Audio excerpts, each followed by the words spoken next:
आपका जो एक मतलब मिशन है जो स्टूडेंट्स को आप आपके जहन में ये है कि कैसे पढ़ें कैसे आएं, खास करके वो जो बच्चे पढ़ नहीं पाते हैं कि घर में कोई फाइनेंशियली वीक है और वो उस तरीके से आगे नहीं बढ़ पाते हैं और मेरे गांव में बिजली और पक्की सड़क मेरे नौकरी में आने के बाद 97 बैच को मैं आईपीएस हूँ, तो उसे करीब 8-10 साल बाद वहाँ पे पहुँची है। तो आप समझ सकते हैं मैं किस बैकग्राउंड से आया हुआ। जब मैं हाई स्कूल में गया तो हम 3-3.5 किलोमीटर रोज़ पैदल जाते थे और पैदल आते थे। इस समाज को बदलने के लिए बहुत सारे लोगों को बहुत अच्छा काम करने की ज़रूरत है।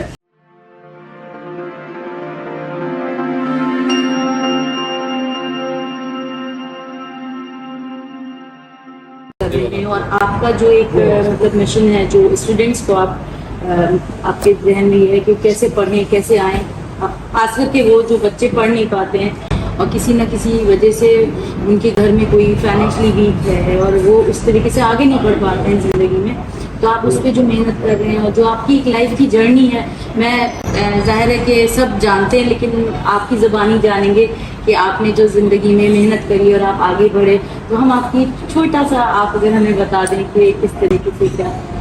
इस पे तो मेरे 3 टेड टॉक इसी इशू पे हैं, माई ओन लाइफ जर्नी। और अल्लाह का शुक्र है कि अब मैं इस लेवल पे आ गया कि टेड मुझे ये कहता है कि आप अपनी लाइफ जर्नी शेयर करें। बट मैं ये बताना चाहूँगा कि मैं छोटे से गांव से 500 भी उसकी पॉपुलेशन नहीं होगी। और मेरे गांव में बिजली और पक्की सड़क मेरे नौकरी में आने के बाद 97 बैच को मैं आईपीएस हूँ, तो उसे करीब 8-10 साल बाद वहाँ पे पहुँची है। तो आप समझ सकते हैं मैं किस बैकग्राउंड से आया हुआ। मुझे याद है कि जब मैं हाई स्कूल में गया तो हम 3-3.5 किलोमीटर रोज़ पैदल जाते थे और पैदल आते थे। और हमारा स्कूल जो है वो रमज़ान में बंद होता था क्योंकि वो ह्यूमैनिटी स्कूल था।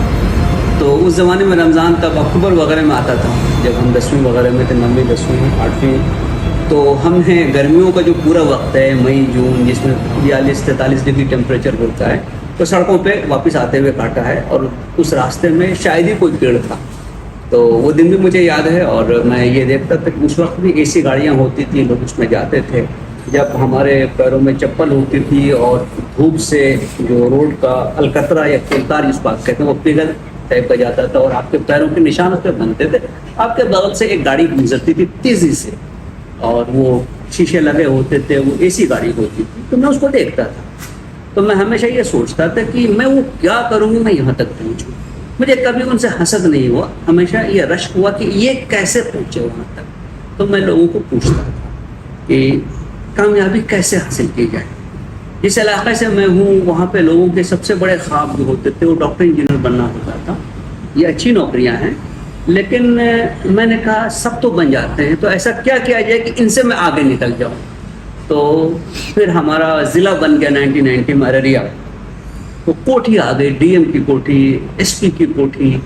अच्छा, वो कोठी बड़ी बड़ी होती थी, उसमें एक बड़ा मुच्छर सा बंदूक वाला गार्ड ऐसा घूमते रहता था। तो हम अगर सड़क में इस तरफ से जाते तो हम उस तरफ हो जाते थे, नज़दीक ना चले जाएं, डर सा लगता था, खौफ होता था। लेकिन मैं ये सोचता था कि इन कोठियों में, इन दीवारों के पीछे कौन रहता है, और ये तो हमारे जैसा कोई आदमी होगा। फिर मैं पटना साइंस कॉलेज जब पहुंचा 1987 में, तो उस बैच में उसी साल में हमारे ही एक एलमनी आमिर सुबहानी साहब, ये सिविल सर्विस में ऑल इंडिया टॉपर हो गए। अभी वो बिहार के चीफ सेक्रेटरी हैं। मुझे लगा यार वो भी इसी कॉलेज से पढ़े हुए हैं और उनका तो फारसी और मैथमेटिक्स स्टैट सब्जेक्ट था, मैं भी इसी कॉलेज में पढ़ता हूँ और मैं तो लालटेन जला करके अच्छा खासा मार्क्स लेके आया हूँ और मैं बिहार के उस ज़माने के टॉपर्स में था। तो अगर ये पहुँच सकते तो मैं क्यों नहीं पहुँच सकता हूँ। फिर मैंने ये कोशिश की और मैं शायद जो बच्चे आपके ऑडियंस हैं उनको कहना चाहूँगा कि मैं बेहतर कैसे बनूँ। तो मैं अपने कॉलेज में, अपने हॉस्टल में जिन लोगों को देखता था और उनके अंदर कोई खूबी पाता था, तो मैं ये कोशिश करता था कि वो खूबी मेरे अंदर आए। मैंने उर्दू मीडियम में 10th का एग्ज़ाम लिखा है, मुझे अंग्रेज़ी बहुत अच्छी नहीं आती थी। तो मैं अपनी अंग्रेज़ी कैसे बेहतर करूँ, मैं सब्जेक्ट पे ग्रिप कैसे लाऊँ, मैं इनसे आगे कैसे बढ़ूँगा जब मैं इनसे दोगुनी मेहनत करूँगा। तो मैंने कई साल जान तोड़ मेहनत की और जिसमें कोई अच्छाई नज़र आती थी तो वो अच्छाई अपने अंदर लाने की कोशिश करता था। मैं आपको बताऊँ कि मैं अपने हॉस्टल का टॉपर था, लेकिन उस हॉस्टल में बहुत सारे अच्छे स्कूल के जो स्टूडेंट थे जो मेरे से कम नंबर लाए थे वो हमसे बात नहीं करते थे। तो मैं अक्सर ये सोचता था कि मैं तो गांव में रह करके यार, और इस किस्म की किताबें भी मेरे पास ज़्यादा नहीं थी, इतना मार्क्स ला सकता हूँ कि ये मुझसे बात क्यों नहीं करते हैं। तो फिर मैंने देखा कि इनमें कुछ गुण है। अच्छा, मुझे उनकी अंग्रेजी अच्छी थी, वो स्मार्ट थे, उनकी जनरल नॉलेज अच्छी थी, वो दुनिया के बारे में मुझसे बहुत ज़्यादा जानते थे। तो मैं कैसे जानूँ? तो मैंने अखबार पढ़ने शुरू किया, मैंने पेपर्स पढ़ने शुरू किए, मैंने किताबों को पढ़ना शुरू किया, और मैं देखता हूँ कि वो दिन है और आज का दिन है, शायद उस रेस पर मैं बहुत आगे निकल आया। और मैं पलट के देखता हूँ तो हमारे बहुत सारे लोग बहुत पीछे हैं। मैं आपको बताना चाहूँगा कि मेरे हॉस्टल मेट, जो मेरे बैच का ऑल इंडिया टॉपर है सिविल सर्विसेज का, वो एक ये हत्थे वाली गंजी और एक लुंगी पहन के बेड पे लेट के पढ़ता था। वो मेरा दोस्त, तो मैं ये बात कह सकता हूँ। और उसका एडमिशन हो गया Indian school of mines Dhanbad में, सुनील बंडवाल। तो हम दोनों तो गांव के देहाती लोग, मतलब जिसको आप कहिए कि शेप्ड अप नहीं होते हैं ना। शहर के लोगों में थोड़ा क्या होता है कि स्मार्टनेस होती है, हम गंवार किस्म के लोग थे। तो हम दोनों देखते सीखते थे लोगों से। और वो दिन है और आज का दिन है कि हम लोग कहाँ पे हैं ज़िंदगी में। तो मैं समझता हूँ कि सीखने का सिलसिला कभी बंद नहीं करना चाहिए। और कोई भी आदमी जो आपसे बड़ा आपको नज़र आता है, तो आप देखिए उसके अंदर अच्छाई क्या है, और वो अच्छाई मैं अपने अंदर कैसे लाऊंगा। याद रखिए, और हमेशा इस बात को याद रखिए कि पैदाइश से ना कोई अच्छा होता ना कोई बुरा होता है।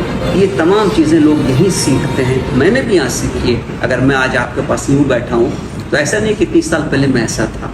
हो सकता है उस वक्त की तस्वीर आप मेरी देखता हूँ मुझे पहचान ना सके, लेकिन वो 30 साल की जो मेहनत है वो आज आप देखिए। इस समाज को बदलने के लिए बहुत सारे लोगों को बहुत अच्छा काम करने की ज़रूरत है, जिसमें फोकस खुद पे नहीं समाज पे हो, क्योंकि हमने समाज से बहुत कुछ लिया हुआ है।